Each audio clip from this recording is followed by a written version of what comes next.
본 방송에서 제공하는 투자 정보는 투자 판단에 대한 조언입니다. 방송에서 제공하는 주식의 가치, 가격 상승 및 하락에 대해서는 방송사에서 보장하지 않습니다. 실시간 정보 브리핑입니다. 먼저 첫 번째 소식입니다. 현재 시간 20일 장 마감 이후 3분기 실적을 발표한 엔비디아의 주가가 시간을 거래해서 1.8% 가까이 내렸습니다. 매출과 순이익이 모두 예상치를 웃돌았고 4분기 매출 가이던스도 예상치를 넘었지만 과도했던 시장의 기대에 실망 매물이 나온 것으로 보입니다. 이어서 다음 소식입니다. 우크라이나가 영국에서 지원받은 공대지 순항 미사일 스톰 섀도우로 러시아 본토를 처음으로 공격했다는 외신 보도가 나왔습니다. 영국 정부가 북한군의 러시아 파병에 대한 대응으로 스톰 섀도우 사용을 승인한 겁니다. 이어서 다음 소식입니다. 비트코인이 현지 시간 20일 사상 최고점을 또다시 경신했습니다. 이날 비트코인은 한때 94,900달러대까지 상승하면서 95,000달러 선을 목전에 두고 있습니다. 이어서 마지막 소식입니다. 트럼프 당선인의 정권 인수팀이 백악관에 가상화폐 정책을 전담하는 자리를 신설할지 검토하고 있다는 외신 보도가 나왔습니다. 백악관에 가상화폐를 전담하는 자리가 생기는 것은 이번이 처음입니다.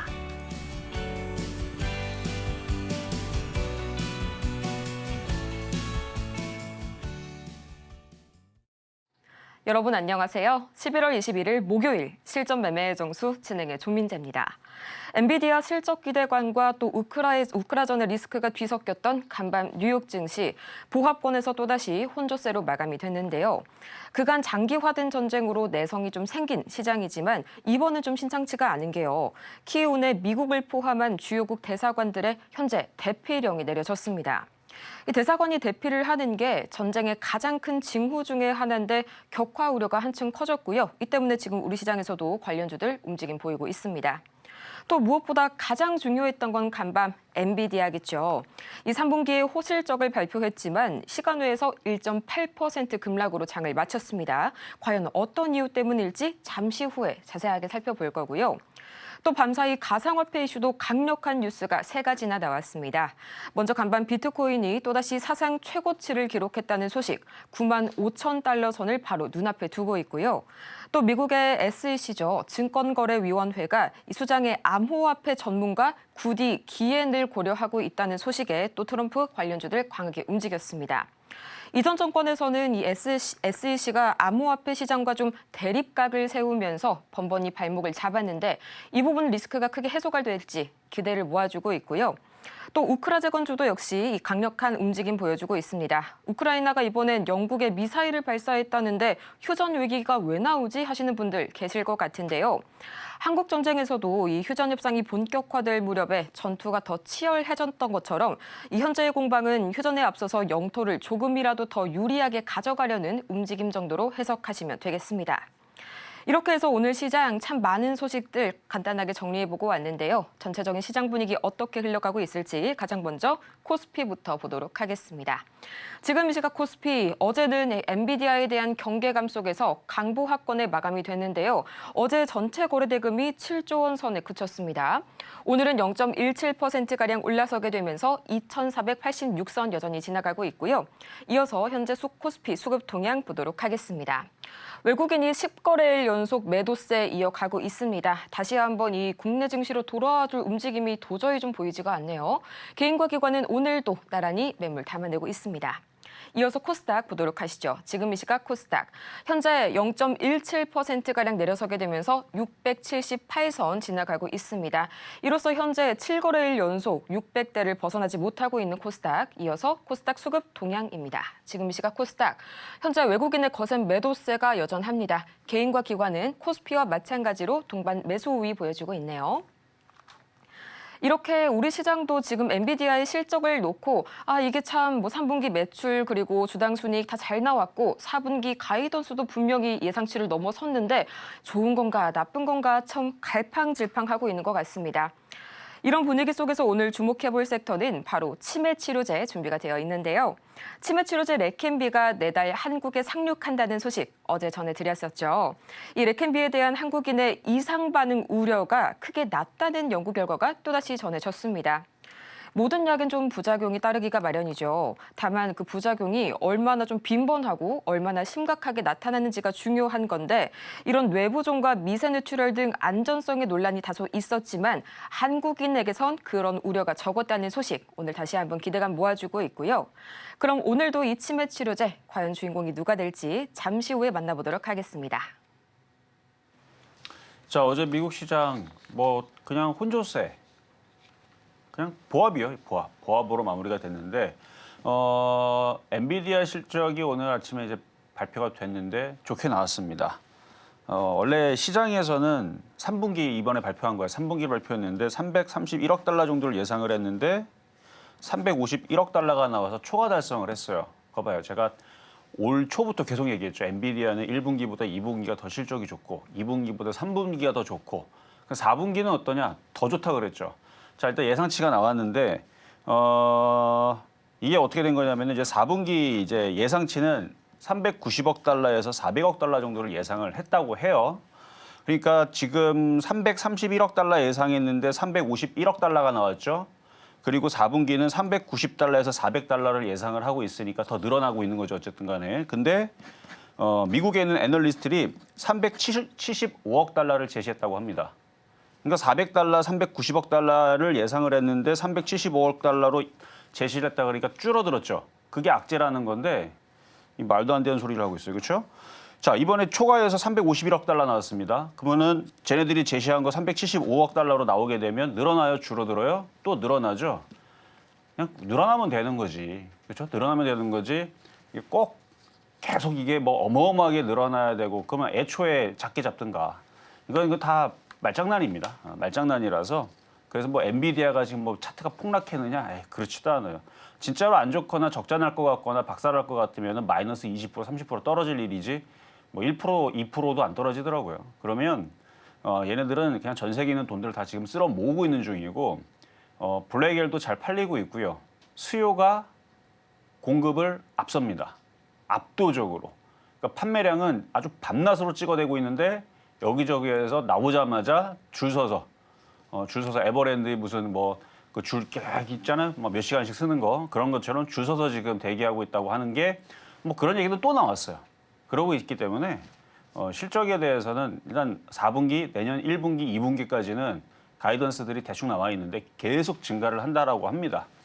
그러니까 뭐 실적은 뭐 또 이번에 또 가이던스를 또 작게 잡았다가 막상 이제 4분기 되고 내년 되면은 또 좋게 얘기를 해서 또 올라가지 않을까라는 좀 생각을 하는데 자, 미국 주식, 미국 시장 자, 체크를 하겠습니다. 그래서 어제 그냥 별로 움직임이 없이 양호하게 끝났어요. 다우존스 소폭 상승 0.3% 상승, 나스닥은 소폭 하락인데 이게 하락이라고 보기에는 그냥 모양 만들고 있는 중이고 S&P 500도 그냥 보합으로 끝났죠. 딱 이렇게 끝나버렸고 뭐 반도체 지수도 마찬가지고 유럽 증시도 마찬가지고 유럽도 이제 조정받았으니까 이제 반등줄 자리 됐고 오늘 일본 시장 얘도 전저점 자리에서 뭐 잘 웅크리고 있고 뭐 아시아 증시 다 양호하고 그래서 미국 시장은 이 정도 흐름이면은 다음 주 정도면 다시 양봉 나오고 우상방으로 올라갈 것 같은 그래서 조정을 마무리하고 다음 주에 양봉 나오면서 올라가지 않을까 일단 그렇게 예상을 해봅니다. 그럼 우리나라 시장도 돌아보면은 미국도 유럽도 아시아 증시도 다 지금 최근에 조정을 아주 작게 양호한 눌림목 조정을 지금 받고 있는데 미국이 다음 주에서 이제 상승하기 시작하면 어떻게 될까요? 양봉 나오고 올라가겠죠. 다른 나라는 떨어진 것도 없이 또 올라간다 그러면 우리나라는 올라간 것도 없고 맨날 떨어졌어요. 그 떨어진 정도가 지금 7월 달서부터 5개월째 떨어지고 있습니다. 월봉으로 보게 되면. 그러니까 이게 금융위기 때나 이게 이제 조사를 해보니까 5개월, 6개월 이 정도 떨어진 적이 뭐 IMF 때, 그 다음에 금융위기 때, 그러니까 우리나라 주식 역사상 6개월 이상 연속적으로 떨어진 적이 없습니다. 그러니까 4개월에서 6개월 정도 떨어지면 우리나라 주식, 그러니까 1997년도 기준으로 해서 지금까지 조사한 겁니다. 27년 동안 조사한 거예요. 27년 동안 조사한 바에 따르면 월봉상으로 4개월에서 6개월 떨어졌던 것들, 그러니까 서브프라임이 됐든, 뭐 코로나가 됐든, 금융위기가 됐든, 뭐 외환위기가 됐든 다 통틀어서 4개월에서 6개월 만에 반등을 줬답니다. 7개월까지 떨어진 적은 없어요. 만약에 이번에 7개월까지 떨어진다. 지금 떨어진 게 7, 8, 9, 10. 그러니까 5개월 떨어진 거죠. 그러니까 한 개월 더 떨어지면 동시 타이틀, 하락 월봉수 동시 타이틀이 되는 거고. 그러니까 많이 떨어져 봐야 이제 이번 달 아니면 다음 달이면 바닥을 치고 당연히 올라가겠다라는 그냥 통계학입니다. 통계학. 우리나라 주식 역사상 97년도서부터 지금까지 27년 동안 그래 왔었다라는 통계학인데, 그래서 여태까지 지금 우리나라가 7, 8, 9, 10, 11. 잠깐만요. 그럼 5개월 떨어진 거야? 하나, 둘, 셋, 넷. 이번 달까지면 5개월이네. 그러니까 다음 달까지가, 그죠? 아까 얘기했던 게 맞네요. 그러면 다음 달까지만 떨어지면은 더 이상은 안 떨어질 가능성이 높다. 그리고 6개월까지 떨어질 걸 기다리지 말고 지금도 우리는 너무 많이 빠졌습니다. 글로벌 증시 떨어질 때 우리는 하나도 올라간 게 없으니까 저는 그래서 이게 바닥이지 않나. 통계학적으로 볼 때. 그러면 여기서 바닥이라고 치면은 코스피는 2,400을 지지를 해줄 가능성이 상당히 높다. 그러면 이제 미국장은 다음 주에서 탈출을 할 거고 다시 상승하면서 신고점으로 다시 넘어갈 거고 이따가도 미국 주식 이제는 미국 주식이다 하면서 얘기할 때 애플 좀 넘어간다고 보고요. 그다음에 엔비디아도 다시 신고점 넘어갈 것 같아요. 테슬라도 신고점 넘어갈 것 같고 그럼 우리나라 시장도 이 정도는 따라가 주겠죠. 그러니까 지금 이 상황에서는 그냥 낙폭과대 바닥에 있는 종목도 관심을 가지면서 이슈가 있는 것들 저 담고 가만히 갖고 있으면 됩니다. 7월 달, 8월 달, 9월 달 그 3개월 동안 제가 계속 비만 치료제가 10월 달에 위고비가 들어온다 해가지고 7월 달에 급등할 때 못 쫓아갔어요. 저도 기사를 얘기를 했지만 아니 너무 많이 급등을 하는 거예요. 대봉 LS부터 해서 추천했는데 그때 가격이 들어왔었나? 어쨌든 대봉 LS 그때 샤페로는 그때 샤페로는 움직이고 다 막 급등할 때는 근데 8월 달에 걔네들이 다시 떨어지길래 9월 달에 매수를 시켰죠. 그래서 큰 수익이 나왔는데 자, 비만 치료제는 끝난 거는 아니지만 레캠비 치매 신약 이슈가 12월 달에 도로됐으니까 다음 주 되면 이제 딱 12월 달이 되는 거죠. 다다음 주니까. 그래서 지금 21일이니까 이제 마지막 제주를 하나 남겨놨는데 12월 달 되게 되면은 비만 치료제들도 그때 당시 7월 달, 8월 달, 9월 달 바닥에 사놨었으면 뭐가 되든 간에 돈이 됐을 텐데 그러니까 지금 바닥에 있는 것들 잘 보시고요. 그래서 지금처럼 시장이 급락할 생각도 없고 빠질 생각도 없고 어차피 여기서 5개월, 6개월 이상 떨어진 적도 없고 27년 통계학적으로 봤을 때 그럼 여기가 바닥이라 그러면 바닥에 있는 종목들 담가 놓으면 올라갈까요? 떨어질까요? 저는 올라간다고 봅니다. 그러니까 어떤 종목을 또 갖고 나왔는지 잠시 뒤에 공개하도록 하겠습니다.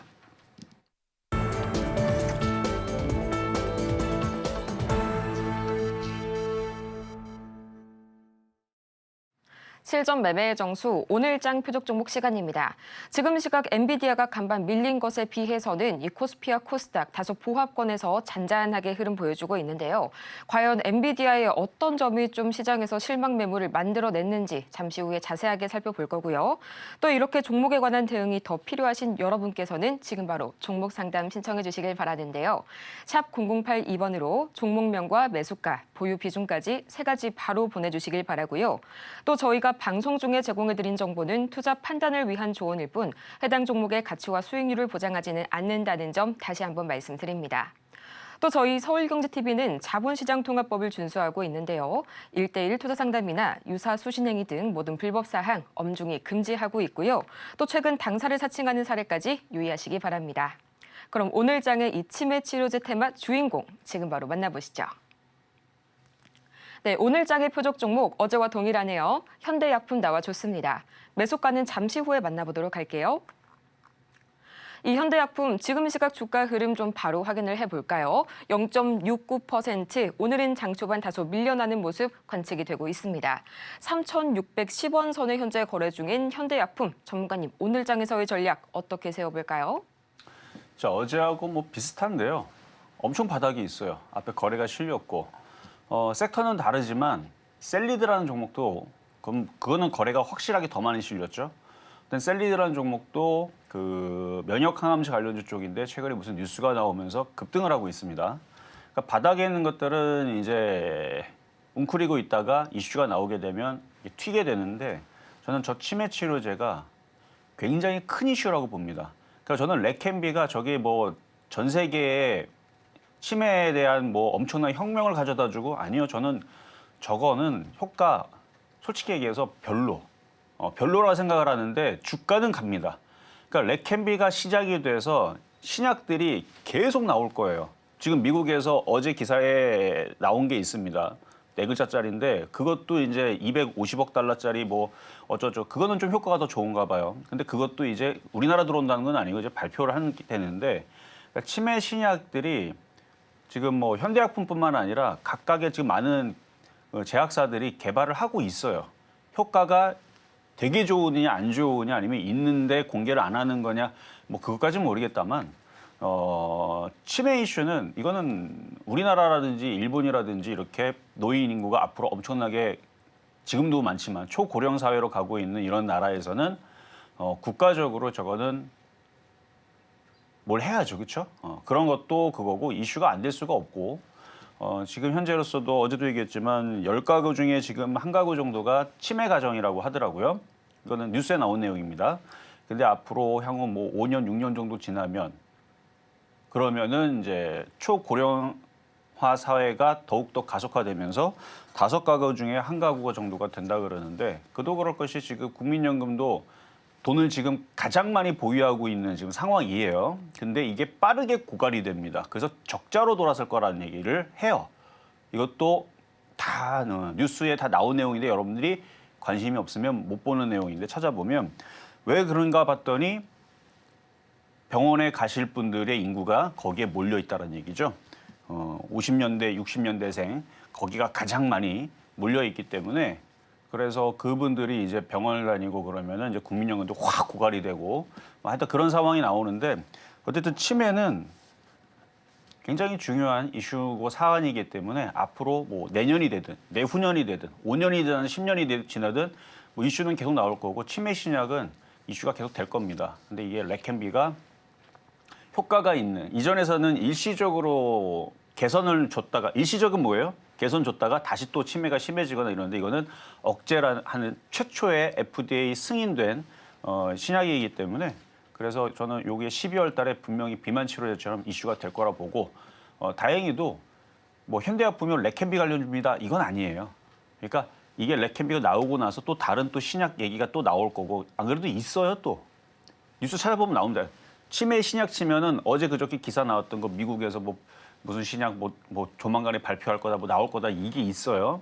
그러면 그 다른 게 또 나오겠죠. 그럼 여기저기에서 이제 치매 뉴스들이 부각이 안 됐던 것들이 이제 나오면서 아마 움직이지 않을까. 어쨌든 차트가 바닥에 있기 때문에 뭐 5% 10% 올라오는 거는 어렵지 않아 보이니까 모르죠. 샤페론처럼 168% 올라갈지. 그러니까 지금은 바닥에 있는 종목에서 이렇게 이슈가 있는 종목들을 잘 봐야 된다라는 말씀을 드리면서 가격 전략은 잠시 뒤에 공개하도록 하겠습니다. 저희 현대약품의 정확한 매수가 잠시 후에 만나볼 거고요. 저희는 그 전에 가장 먼저 이 지난주 표적 종목 상황 바로 보고 오도록 하겠습니다. 네, 현재 상황입니다. 11월 11일 한미사이언스 37,000원, 1.1%의 상승률 기록하고 있고요. 또 12일 퍼스텍 3,100원, 아쉽게도 매수가에 도달하지 못했습니다. 13일 국제약품은 5,300원이었는데요. 매수가에 아쉽게도 도달하지 못했고요. 또 14일 오성 첨단 소재 1,409원, 무려 25%의 강력한 슈팅 보여주면서 놀라운 상승률을 보여줬죠. 목표가 달성에도 당연히 성공했습니다. 15일 셀리드 4,500원인데요. 아쉽게도 이날 기준으로는 매수가에 도달하지 못했네요. 이어서 이번 주 보도록 하겠습니다. 18일 휴마시스 1,720원, 아쉽게도 매수가인 도달하지 못했고요. 19일 스마트레이더 시스템 11,950원이었는데 3.8%의 상승률 기록하면서 목표가 달성에 성공했고요. 또 20일 현대약품 3,625원, 1.4%의 상승률 들어와 있네요. 이렇게 이번 주 종목 상황들 다 같이 좀 점검을 해보고 왔는데요. 어제와 오늘은 표적 종목이 동일하죠. 과연 어떻게 추가 대응 전략 짜볼지 또 오늘 장에서의 매수가의 변화가 있을지 지금 바로 보시죠. 자, 어제 드렸던 현대약품 뭐 차트 잠깐 보고 또 표적 종목도 급등 종목도 보고 다시 얘기하겠습니다. 자, 현대약품 차트가 많이 빠져 있어요. 이미 많이 빠져 있고 앞에 거래가 실려 있고요.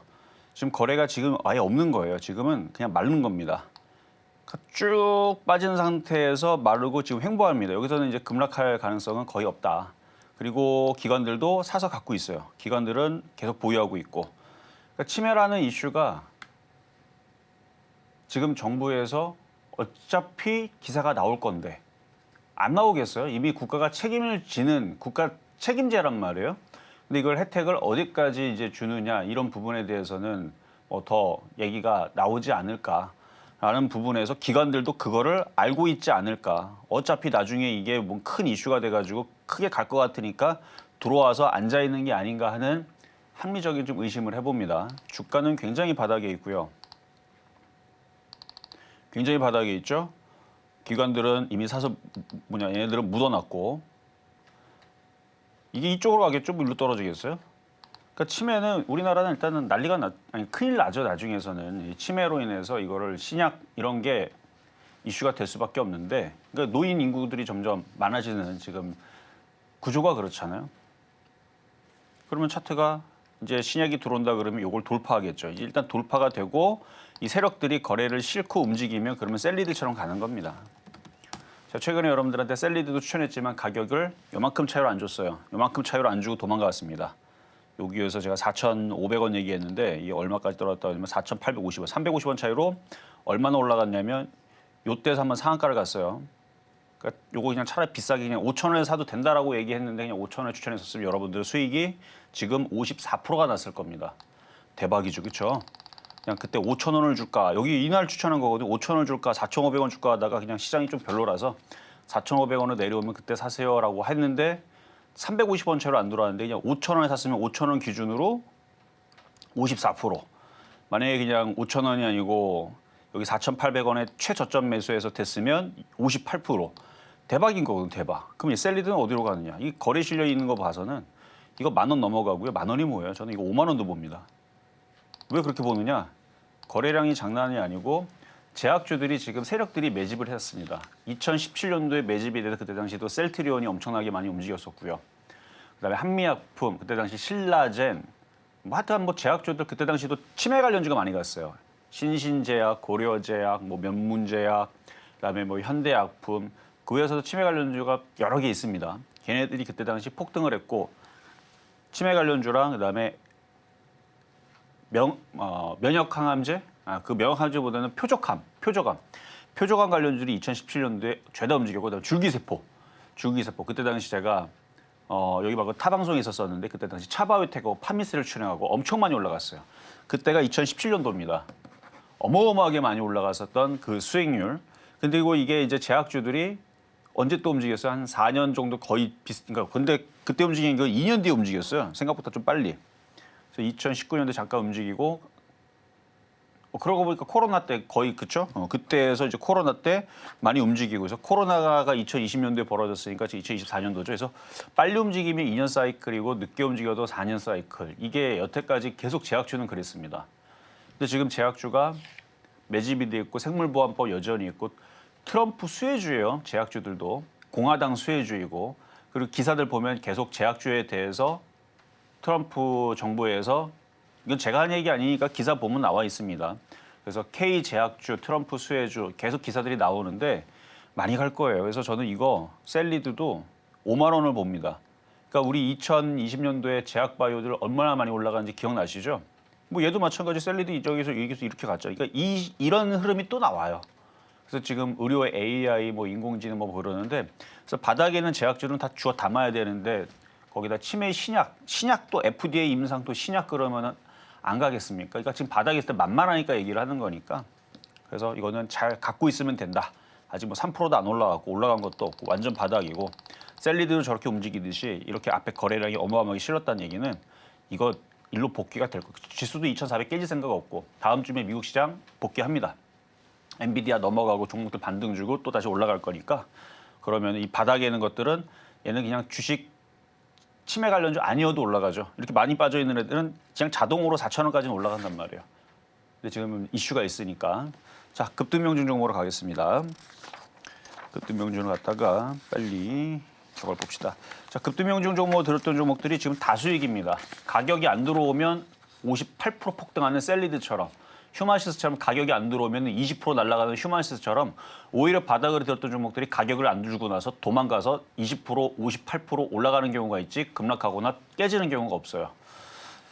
이번 주도 휴마시스가 가격이 안 들어왔는데 뭐 하여튼간 그렇고. 자, 급등명주 종목은 샤페론. 자, 지금 비만 치료제주들이 중국에서 일단은 뭐 판매가 이제 시작이 됐다라는 이슈는 나오지만 주가가 많이 올라가니까 재밌어요, 재미없어요? 재미없죠. 저도 재미없을 것 같으니까 더 이상 추천 안 하죠. 조정을 받으면 또 움직일 겁니다. 그러니까 에코프로는 지금 건드릴 필요 없. 에코프로 살 거면 지금 당장 테슬라 사는 게 낫습니다. 2차 전지를 살 거면 테슬라를 사는 게 훨씬 낫기 때문에 그건 아니고. 자, 과거에 서울경제에서 에코프로를 2만 원, 2만 700원대 추천했단 말이에요. 근데 지금 가격이 바뀌었죠. 그래서 그때 가격으로 따지게 되면 2,000원대예요, 2,000원대. 그러니까 2,700원대에서 추천했던 종목이 지금 30만 원, 그러니까 150만 원이었죠. 그래서 8,000% 수익이 났었었는데 왜 갑자기 요 얘기를 꺼내냐면 그 샤페론도 그렇고 얘네들이 지금 이렇게 상승한 다음에 이렇게 조정 과정을 좀 겪어요. 올라가기 전에. 2020년도 이때 당시도 추천했을 때 어디랑 좀 비슷하냐면 뭐 약간 요런 느낌? 요런 느낌? 그때 너무 강했죠, 그때는. 코로나 터지고 나서 아주 그냥 전 세계 시장이 폭등을 하니까. 어쨌든 이렇게 올라가고 나서 이렇게 횡보. 이거 아니면 여기도 보면 이렇게 횡보하는 좀 지루한 과정을 겪고 그리고 올라갑니다. 그래서 크게 올라갈 종목들은 그 기간이 좀 길어요. 1개월, 2개월 갖고는 안 됩니다. 한 4개월에서 6개월 정도는 옆으로 횡보할 수 있기 때문에 그래서 샤페론을 지금 아무리 여러분들이 공략을 해봤자 재미가 없기 때문에 이거 뭐 지금 횡보한 지 2개월도 안 됐잖아요. 더 횡보해야 돼요. 더 횡보. 그리고 조정도 받아야 돼요. 그래야 더 크게 가는 겁니다. 밟아놔야죠. 밟아놓고 개인들이 아유 지겨워하고 딱 떨어져 나가면 그때 이제 세력들이 다시 들어 올린 다음에 이런 이슈도 있지롱 하면서 이제 올리는 거죠. 그러니까 지금은 굉장히 지루한 구간. 왜냐면 다시 수익이 새로 나와야 되는데 갖고 있는 사람들은 수익이 나더라도 수익이 안 난 사람, 고점에 산 사람들은 불안하죠. 손실이 20%나 떨어졌는데 더 떨어질까 봐 불안한 사람들이고 168% 수익이 났는데 일부는 팔고 나서 일부는 가져가는데 더 이상 안 올라가니까 재미가 없죠. 그러니까 원래 그런 구간을 만들어 놓고 길게는 한 6개월 정도로 만들어 놓습니다. 하락장이면 한 2년 만들어요, 그 구간을. 근데 하락장은 아니기 때문에 한 6개월 정도는 4개월에 6개월 정도는 생각을 해야 되지. 2개월밖에 안 됐기 때문에 그때쯤 되면 충분히 조정을 받았다고 저는 생각을 하는데 어쨌든 재미는 없지만 보유는 됩니다. 비중을 줄여놨다면 뭐 그 얘기였고요. 자, 국제약품 그 100일인가 뭔가 그 계속 이슈 나오더라고요. 국제약품 그래서 그 이슈 때문에 오늘은 그래서 올라가는 것 같은데 거래가 없어요. 근데 거래가 실리면 좀 더 올라가야 되는데 또 양호하네요. 양호하고 비중 줄여서 마찬가지 보유. 이것도 저기 현대약품처럼 이렇게 쭉 떨어져 있었으면은 이것도 추천을 다시 할 텐데 그러니까 이렇게 떨어져 있는 게 지금 좋은 거예요. 이렇게 떨어져 있으면 지금 국제약품이 여기서 떨어져서 어떻게 하죠? 확 급등하죠. 지금 현대약품이 이런 위치에 있으니까 그런 종목들이 안전하고 좋습니다. 지수가 2,400 깰 생각이 없기 때문에 지금 우리나라 시장 역사적으로 27년 동안 97년 그때 IMF 뭐 금융위기 외환위기 그 이후에서 연속적으로 5개월, 6개월 이상 빠지면 항상 반등을 줬답니다. 그 역사적인 사실이에요. 연속적으로 월봉상. 근데 지금 5개월째니까 다음 달이나 다다음 달에서는 지수가 반등을 줄 가능성이 상당히 높다는 거죠. 그러니까 지금 바닥에 있는 종목들을 주워 담아야 돼요, 지금. 자, 오성첨단 소재, 퍼스텍 참 안 떨어지네요. 다시 떨어지면 또 추천할 텐데 재미가 없죠. 돌파가 돼야 되는데 돌파가 안 되니까 다시 살려는 사람들은 조정받을 때 공략하시고 갖고 있는 사람들은 비중을 많이 줄여서 조금만 가져가시고 그렇게 하면 되고 그다음에 오성첨단 소재 트럼프가 뭐 내각을 결성을 해가지고 뭐 그러면은 그가 가만히 있겠어요? 조만간에 또 뉴스가 나오면서 또 마리아나에 대해서 뭔가 또 얘기가 또 나올 겁니다. 그때서 급등할 거니까 옆으로 또 횡보한 다음에 움직일 것도 생각해서 갖고 있는 사람들은 더 보유하셔도 되고 만약에 올라올 때 너무 갑자기 움직여서 못 파신 분들도 있을 텐데 일부 팔았으면 다시 살 준비만 하시면 될 것 같고요. 그래서 최근에 급등해갖고 11월 8일 날 기준에서는 물렸다 싶었는데 마이너스 8%까지 떨어졌을 거예요. 근데 16% 수익이 났고 11월 14일 날 일주일 전에 추천했을 때 기준으로는 25% 지금 수익 달성이 됐던 종목인데 또 움직일 거다라는 얘기로 남겨놓고 자, 그러면 이제 오늘의 표육 종목 현대약품 가겠습니다. 자, 12월 달에 상륙 기사가 나와 있는 부분이에요. 기사가 나와 있는 부분이고 치매 이슈가 굉장히 크기 때문에 뭐 치매는 가정의 암살자, 파탄자 뭐 이렇게 불려요. 굉장히 슬픈 질병이고요. 국민들 대다수가 그런 이제 피해에 다들 노출이 돼 있죠. 저를 비롯해서 모든 국민들이 초고령 사회로 가고 있기 때문에 이 치매에 대한 얘기는 앞으로도 계속 나오게 될 겁니다. 왜냐면은 치매가 누구는 걸리고 누구는 안 걸리고 뭐 이렇게 뭐 가려서 걸리는 게 아니기 때문에 그냥 나이가 들면 자연스럽게 노화가 오는 과정에서 뇌 쪽에 뭐가 문제가 있는지 그게 뭐 정확하게 뭐 의학적으로 뭐 그걸 안다 그러면은 그렇죠? 어려우니까 지금 연구가 많이 활발하게 되고 있는데 어쨌든 최초 신약인 이제 레켐비가 효과가 있다 그래서 국내에 이제 들어옵니다. 그걸로 발판으로 해서 새로운 또 치매 또 치료제가 또 뭐가 또 있어요. 인터넷 찾아보면 나옵니다. 어제 하루 전에 이제 기사가 나왔던 건데 그것도 이제 나오게 되면 그것도 국내에 또 상륙하겠죠. 걔도.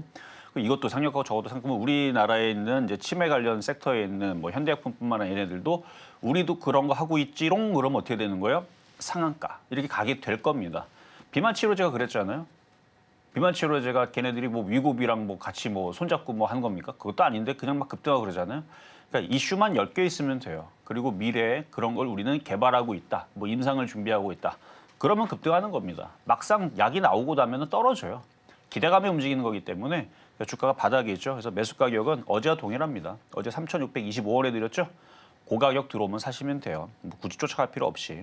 완전 바닥에 있으니까 뭐 지금은 사도 뭐 3,625원에 사도 그게 그거긴 한데 이왕이면 좀 싸게 사는 게 좋을 것 같아서 그리고 이게 저점으로 떨어질 가능성보다는 뉴스 나오고 20% 혹은 상한가 내지는 그 셀리드처럼 58% 올라갈 일이 있지 여기서 어떻게 떨어져요? 기관들이 갖고 있는데.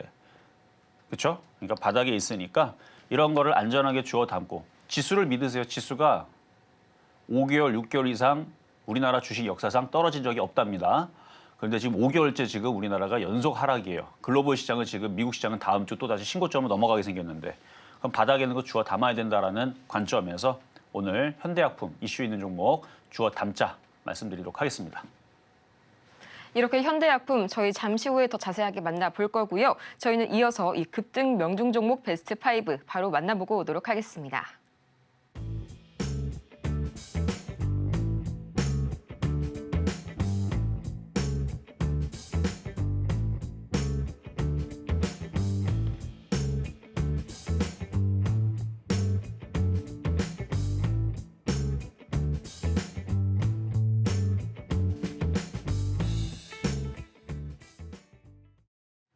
급등 명중 종목 베스트 5까지 다 같이 만나보고 왔습니다. 저희는 지금 이 시간에도 고민 상담 꾸준히 받고 있는데요. 샵 0082번을 통해서 종목명과 매수가 그리고 보유 비중까지 세 가지 바로 보내주시길 바라면서요.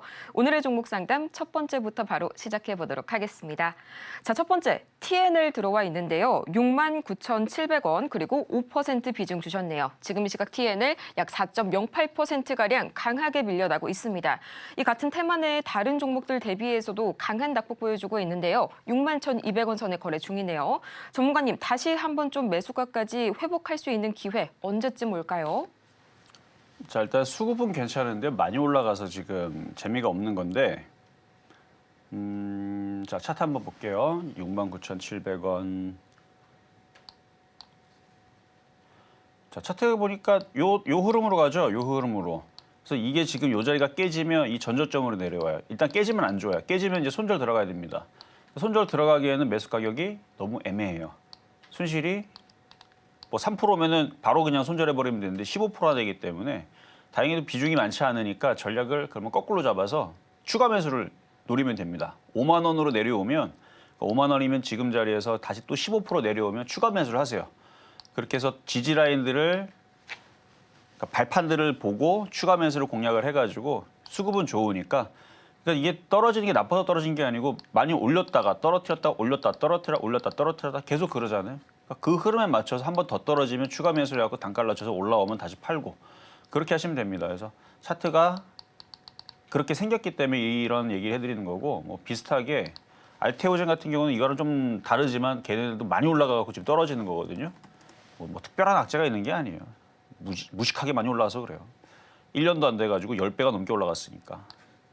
렉내자 이슈로 뭐 엄청나게 뭐 좋은 얘기가 막 나오니까 그래서 이런 식으로 떨어지게 되면 나빠 떨어진 게 아니기 때문에 마찬가지 얘도 제가 공개 방송에서 힌트는 많이 드렸는데 어쨌든 30만 원, 25만 원, 20만 원 나눠갖고 매수 전략이 다 이렇게 돼요. 그래서 그런 것과 비슷하게 지금은 종목들이 강한 놈이 떨어질 때 어디서 살 거냐 아니면 아까 얘기했던 현대약품처럼 아예 그냥 낭떠러지로 떨어지는 종목을 주워 담아서 끌어올릴 거냐.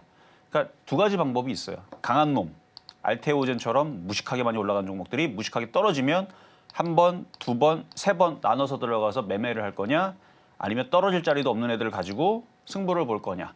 그러니까 그런 관점에서 지금 질문하신 TNL은 뭐예요? 알테오젠과 같은 관점으로.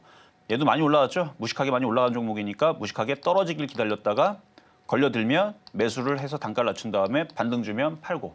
이런 매매로 하게 되면 지금 그래서 제가 지금 여태까지 여러분들한테 드리는 종목들은 다 그런 기준으로 지금 표적 종목 드리는 거거든요. 다 수익 달성되죠. 폭락이 없어요. 하락장이 아닙니다. 최근에 빠진 거는 뭐 기회죠. 그러면 그거 맞춰서 공략하면 되죠.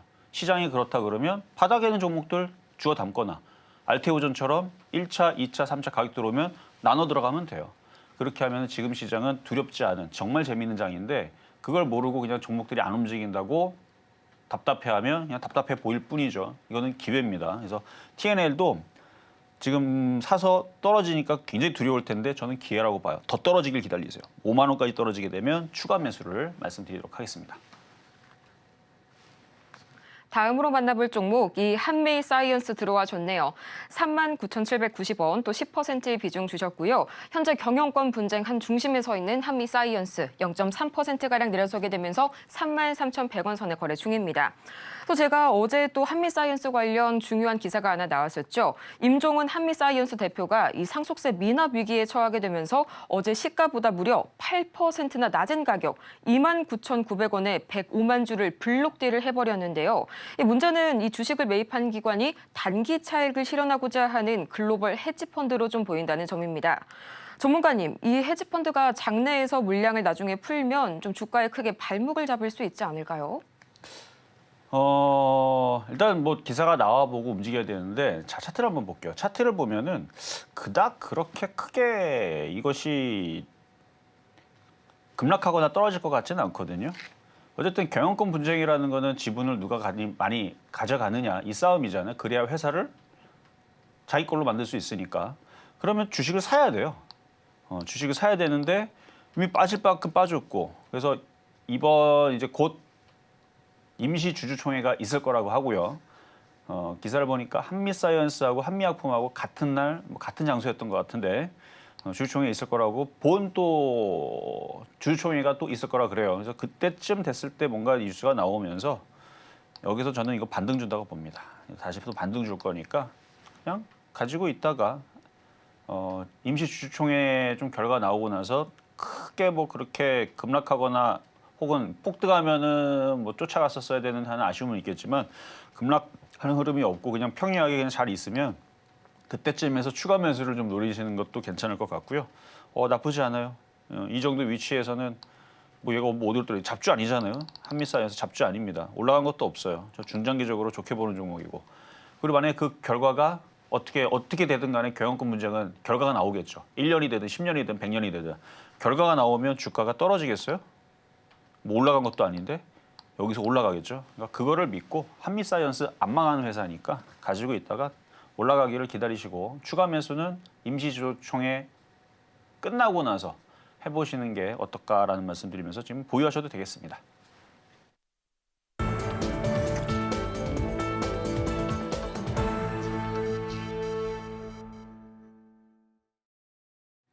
이제는 미국 주식이다. 투자의 한계가 사라지는 이곳. 여러분은 지금 미국 주식의 정수 함께하고 계십니다. 오늘은 그야말로 엔비디아의 날이죠. 이 엔비디아의 실적 발표 결과 안 볼 수가 없겠는데요. 가장 먼저 제가 가져온 기사 원문 제목부터 한번 보시죠. 엔비디아 earnings, 이 엔비디아의 당연히 3분기 실적을 얘기를 하는 거겠죠. Stock dips as guidance beats, but perhaps not by enough. 이게 무슨 말이냐면 이 가이던스가 상회함에 따라서 주가가 하락하지만 이 충분한 하락이 아닐 수도 있다라는 점인데 있는데 아니 세상에 주가가 반드시 이 하락을 하면은 예상치를 밑돌았다는 건데 분명히 예상치를 웃돌았는데 이게 무슨 말이냐 하실 분들 있으실 겁니다. 가장 먼저 개요부터 볼 텐데요. 이 3분기 매출과 순익 그리고 4분기 가이던스까지 모두 완벽하게 시장의 예상치를 웃돈 엔비디아였습니다. 우선 이 3분기 매출과 주당 순이익은 시장의 예상치를 각각 5.4% 그리고 7.4% 웃돌았는데요. 다가오는 4분기 매출 가이던스가 정말 중요하겠죠. 이 시장 예상치보다 1.3% 약 5억 달러 정도 높은 375억 달러로 전망이 됐습니다. 근데 생각보다 크게 웃돌지는 않았네. 이렇게 생각하신 분들 분명 있으실 텐데요.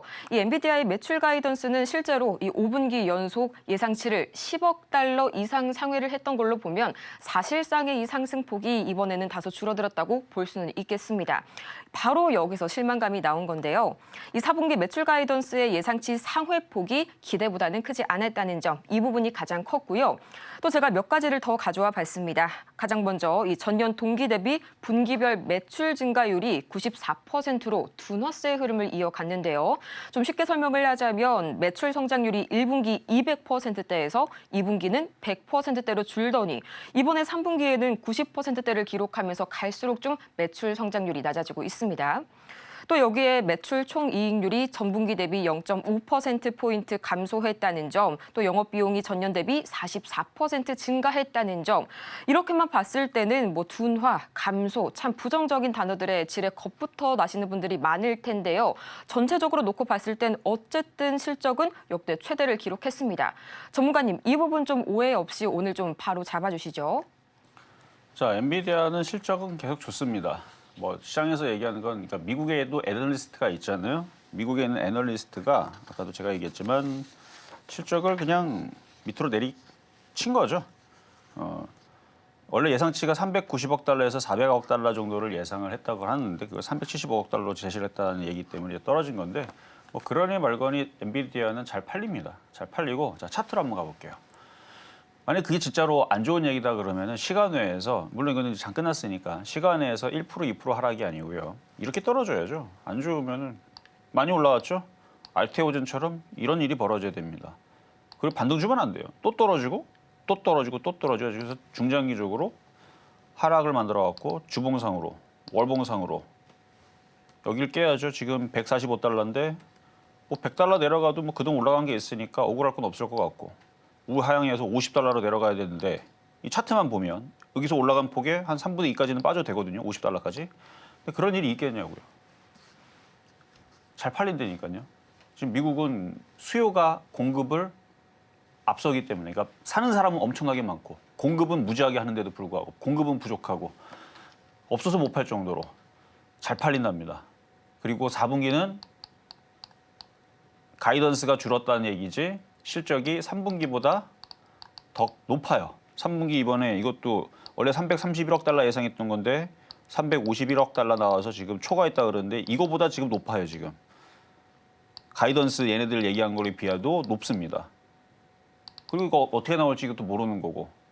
어쨌든 높게 나오고 내년도 더 높게 나옵니다. 그래서 점점 높아지는 그 가격. 그래서 월가에서 1경 3천조 간다라는 얘기가 나오는 겁니다. 그래서 엔비디아는 지금 시가총액이 얼마냐면요. 엔비디아 시가총액은 5,005조네요. 5,005조. 좀 더 있었었는데 살짝 빠졌다고. 5,085조까지 제가 봤었던 것 같은데 어쨌든 5,005조, 아니 5,000조 넘었고 조만간에 6,000조, 7,000조 간다는 얘기가 들릴게 될 겁니다. 왜냐하면 차트가 그래요.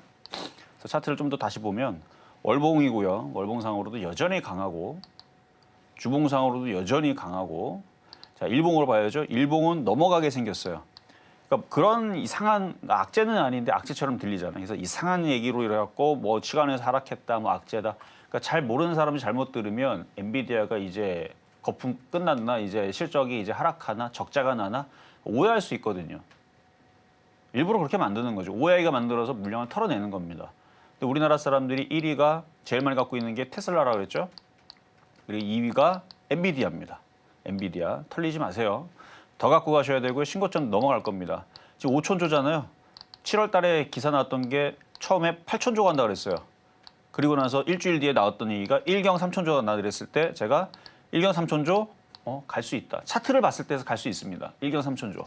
그 이상은 저도 모르겠어요. 차트만 봤을 때, 기술적 분석을 봤을 때에서 목표치 안 나와요. 여기서 안 나오는데 가상의 선을 그어보면 1경은 넘어간다라는 게 뭐가 나옵니다. 이렇게 1, 2, 3, 4, 5, 8을 쭉 올리면 그 정도는 나오겠는데 이건 나와. 1경은 나옵니다. 그러니까 여기서부터 이제 2배 슈팅 걸리면 나올 수 있으니까 조만간에 6천조, 7천조 올라간다는 얘기 나올 거니까요. 그때까지 잘 가져가시고 어쨌든 정고점 돌파. 차트 이쁘죠? 이렇게 봐도 일봉으로 봐도 되게 안정적이에요.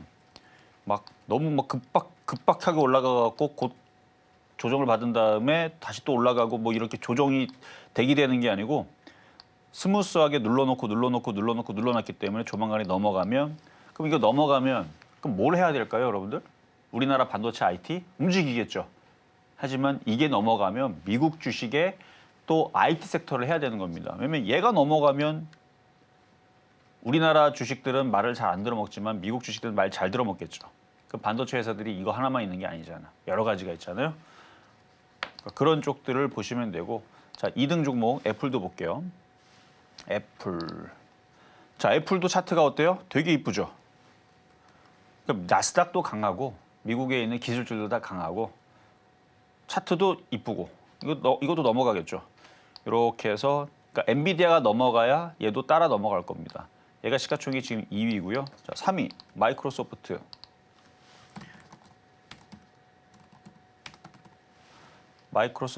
마이크로소프트도 뭐 기사 오늘 뭐가 나왔던 것 같은데 인공지능 AI 비서인가? 그러니까 이제 여러분들 이제 인터넷 쓰게 되면 지금 이제 해외에서는 이제 서비스를 하고 있고요. 우리도 이제 그쪽으로 이제 서비스가 이제 들어갈 거고 여러분들 이제 사용하게 될 텐데 마이크로소프트가 뭐예요? 여러분 윈도우 쓰고 있죠. 다 컴퓨터 다 윈도우 쓰잖아요. 여러분 뭐 딴 거 안 쓰잖아요. 뭐 맥 씁니까? 아니잖아요. 다 대부분 다 윈도우 쓰고 있을 텐데 우리 검색 여태까지 어떻게 했어요? 네이버에다가 구글에다가 이렇게 검색어 쓰잖아요. 이제 그럴 필요 없이 말을 하면 얘가 다 알아들어요. 대화도 가능합니다. 컴퓨터하고. 인공지능이 들어가기 때문에. 그런 기능이 있다고? 사실 윈도우 10에도 그 기능이 지금 탑재가 돼 있어요. 여러분들 대부분 다 윈도우 10 쓸 거 아닙니까? 그럼 계속 얘네들이 뭐 코파일럿 설치하겠습니까? 뭐 거기 동의하겠습니까? 그러면 다 뭐예요, 여러분들? 비동의. 저도 비동의거든요. 왜냐면 못 믿겠어 아직. 어쨌든 코파일럿이라고 이렇게 인공지능, 그러니까 좀 다른 검색어로 이렇게 하는 그런 시스템인데 이미 서비스는 되고 있는데 쓰는 사람들은 써요. 근데 아직까지는 그게 이제 유료 버전이 있고 무료 버전이 있는데 무료 버전은 그냥 이미지 넣어놓고 뭐 이게 생성하고 뭐 한 뭐 그 정도. 근데 유료 버전은 그것보다 좀 더 다양한 뭐 그런 것들을 할 수, 뭐 엑셀이라든지 뭐 수식이라든지 이런 부분들을 뭔가 좀 더 쓸 수 있는 그런 버전인데. 근데 이제 앞으로 검색은 앞으로 향후 뭐 몇 년 안에 일단 내년서부터 본격적으로 될 것 같은데 이제 말로 해가지고 이제 검색을 하고 이렇게 대화를 하고 그런 이제 시대가 올 거라서 그럼 마이크로소프트도 올라가겠죠. 그리고 얘네들 돈 버는 방법 아주 쉽습니다. 전 세계에 있는 불법으로 쓰고 있는 사람들 작동 안 되게 다 검은 화면으로 다 없애버리면 돼요. 그럼 다 돈 내고 써야 될 겁니다. 그러면 매출 확 올라가겠죠. 그러니까 인공지능을 탑재시켜가지고 그게 해적판인지 아니면 불법 다운로드 된 건지 그걸 인공지능을 탑재시켜갖고 걔가 찾고 그걸 하게 되면 그 마이크로소프트는 실적도 올라갈 거고 어쨌든 얘도 고가를 돌파할 수 있는 어쨌든 미국 시장은 조만간에 반등을 줄 거니까 미국 차트들도 좋다 이렇게 말씀을 드리면서 마무리하도록 하겠습니다. 실적 딜레마에 빠진 엔비디아, 이 한마디로 좀 요약을 하자면 너무 잘해도 문제 정도로 좀 정리를 해볼 수가 있겠습니다. 그럼 저희는 마치기 전에 오늘 방송의 핵심 내용 3가지 바로 정리하고 올게요. 오늘의 핵심 3가지입니다. 이 미국 뉴욕 증시가 조정 후에 다음 주가 좀 이 정도의 조정 흐름이 마무리되지 않을까 하는 예상 현재 보여지고 있고요. 또 오늘 우리 시장에서는 낙폭과대 종목들에 관심 가져보시기 바랍니다. 오늘 장의 표적 종목은 어제에 이어서 현대약품 또 만나봤습니다. 오늘 저희가 준비한 소식은 여기까지입니다. 저희가 방송 중에 제공해드린 정보는 투자 판단을 위한 조언일 뿐 해당 종목의 가치와 수익률을 보장하지는 않는다는 점 다시 한번 말씀드리고요. 또 아울러서 저희 서울경제TV는 자본시장통합법을 준수하고 있습니다. 1:1 투자 상담이나 유사 수신행위 등 모든 불법 사항 엄중히 금지하고 있으니까요. 이 점 반드시 투자에 유의하시기 바랍니다. 그럼 저희는 다음 이 시간 더 유익하고 알찬 소식으로 다시 찾아올게요. 오늘도 함께해 주신 여러분 고맙습니다.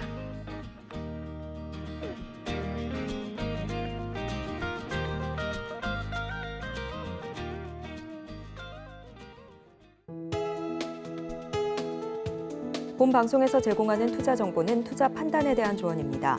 방송에서 제공하는 주식의 가치, 가격 상승 및 하락에 대해서는 방송사에서 보장하지 않습니다.